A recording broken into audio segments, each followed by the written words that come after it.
Komisi Nasional Hak Asasi Manusia atau Komnas HAM menemukan beberapa barang bukti di lapangan terkait insiden tewasnya 6 laskar FPI saat bentrok dengan pihak kepolisian pada 7 Desember 2020 lalu.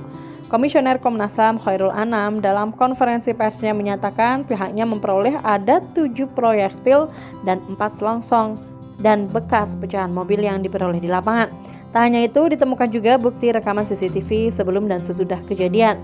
Namun, penemuan selongsong peluru di lapangan harus dilakukan uji balistik terlebih dahulu sebelum membuat kesimpulan.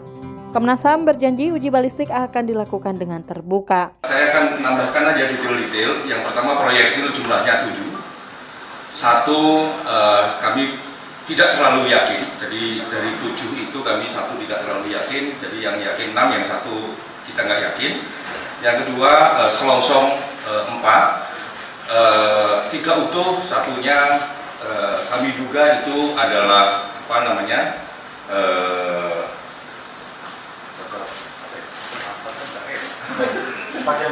bagian belakang ini kayak bagian pelatuknya itu, tapi ini kita duga yang bom selongsongnya itu 3. Jadi ini bom 3, bentuknya memang nggak berubah, gitu ya. Kalau yang satunya bentuknya ini, apakah ini betulan bagian dari selongsong itu kami belum bisa menilai, makanya kami masukkan di sini dengan catatan ini tidak terlalu firm. Yang proyektil tadi juga begitu, kalau yang lain modelnya begini, yang ini modelnya begini. Nah, ini kita nggak terlalu firm, makanya kami catat satu yang tidak terlalu firm. Yang berikutnya adalah bagian mobil. Bagian mobil sangat banyak.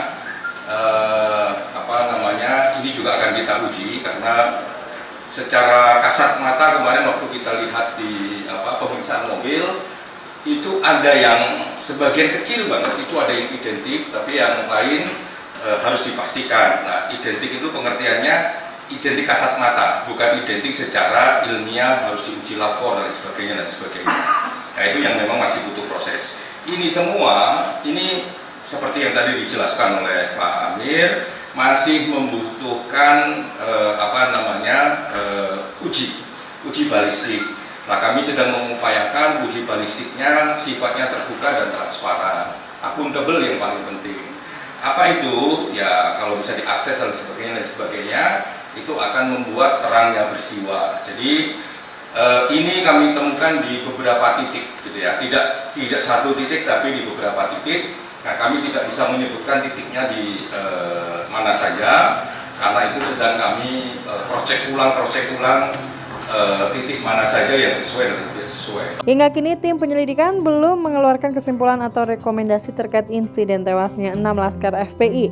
Sebelumnya sudah ada sejumlah orang dari kubu FPI, penyidik Polda Metro Jaya, Bareskrim, dokter forensik, hingga pihak Jasa Marga sebagai pengelola jalan tol untuk dimintai keterangan.